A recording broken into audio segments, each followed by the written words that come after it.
Snow Woman. Once upon a time, there were two woodcutters. One was named Nishikais, who was an older man, and the other was called Teramichi, who was a young guy. Both lived in the same village and went to the forest every day to chop wood. To get to the forest, they had to cross a big river, and there was a boat to help them cross. One day, when they were finishing their work late, a terrible snowstorm surprised them. They rushed to the boat, but to their great shock, they saw that the boatman had just crossed and was on the other side of the river, unable to come back because of the strong storm. Since they couldn't wait outside for the storm to end, they decided to go to the boatman's nearby house and wait there. Once inside, after locking the door and windows, they lay down on the floor and listened to the loud storm. The older man, tired from the day's work, soon fell asleep. But the younger one couldn't sleep because the storm was making scary sounds, and the little house was shaking. Suddenly, there was a terrible bang as if the storm wanted to smash the house. The door flew open, and a freezing wind carrying a huge cloud of snow burst in. Teramichi stared in horror at the cloud, which moved up and down, finally taking on a human shape, a woman in a white dress. She turned towards where Nishikais was sleeping, bent down to him, and a white mist flowed from her mouth, spreading over the man's face. Then she straightened up and approached Teramichi, who, unable to move a muscle, kept his eyes wide open with fear. When she got close to him, she leaned down near his face and gazed at him quietly for a while. Then, speaking softly with a voice like a whisper, her face became friendlier. "I've killed your companion, as I do with everything that enters my realm. You should share his fate, but you're not yet a man and haven't truly lived. So you'll be spared. However, this mercy will last only as long as you can keep silent. If even a single word about what you experienced here comes from your lips, whether to anyone, not your father, mother, wife, child, nobody, understand? No one must know what happened here. I will find you, wherever you may be. Remember that." After saying these words, she slowly floated upward and disappeared through the door. Now, the spell over the young man lifted. He jumped up, rushed to the door, and locked it tightly. Then he turned to his companion and called out to him, but he didn't move. He was stiff and motionless, and he was dead, his face adorned with a happy smile. Eventually, the storm subsided, morning arrived, and the boatman, returning, found both men in his little house, thinking they were dead, frozen. However, when he lifted them, Teramichi let out a deep sigh, opened his eyes, and soon recovered, while Nishikais remained dead and was buried. The young man, however, went back to his work and daily wandered into the forest, keeping his adventure with the Snow Woman to himself, as he came to realize she was. So 2 years passed by. One evening, as he was heading home after a day's work, he met a young and pretty girl who caught his eye, and he decided to strike up a conversation.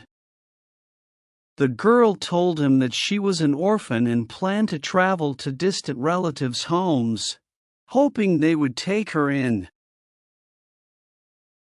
When the couple was near the village where Teramichi lived, he said to the girl, "It's now evening, cold, and the paths are unsafe. Come with me to my humble hut and join in the modest meal my mother has prepared. Rest there, and if you wish, you can continue your journey tomorrow morning." The girl, who went by the name Yuki, accepted the offer and accompanied the young man to his home, where his mother gave her a warm welcome. After resting and preparing to resume her journey the next morning, the mother requested Yuki to stay a few more days. She mentioned that if Yuki had no one in the world waiting for her, she could stay as long as she wanted and help around the house. The mother, being old, had long wished for some assistance. Teramichi, who was deeply in love with the girl, joined his mother in pleading, and Yuki agreed to stay in the house. As it often happens when a man sincerely loves a girl, and that affection is reciprocated, the same occurred here. In no time, both had confessed their love for each other, and Teramichi and Yuki became a couple. Yuki was always a good woman, showing affectionate respect to her mother-in-law until she passed away. After that, she devoted herself solely to her husband and the children, 10 of whom she gave birth to over the years. The children thrived and grew up. No illness or misfortune disturbed the peace and happiness of this marriage, which everyone praised as the best in the whole land. But what was particularly remarkable was that people talked about Yuki always looking young, always blossoming and in full strength, with no visible signs of aging. So the years passed by, and one winter evening, as the couple sat together in cozy conversation, a terrible snowstorm broke out once again. The man shivered, remembering his experience in the boatman's hut, and as he thought, he gazed at his wife, who appeared more beautiful than ever. Suddenly, he believed he saw a resemblance in her face to the snow woman who had saved his life many years ago. This likeness became more apparent, and he couldn't help but exclaim, "No, you are more beautiful." Yuki became attentive and asked what these words meant. Without hesitation, almost in a dream, he now told her about his adventure with the snow woman, concluding his story with the words, "She was beautiful, but hauntingly beautiful. You, however, are human, naturally beautiful." Upon hearing this, Yuki stood up, and the man, alarmed, saw her growing taller and taller. Her face transformed, her clothes turned into a radiant white, and finally, she stood before him just like the snow woman from those years ago. He fell to the ground, stretched out his arms, and cried, "Yes, it's you after all. Forgive me, forgive me." But she shook her head and scolded him.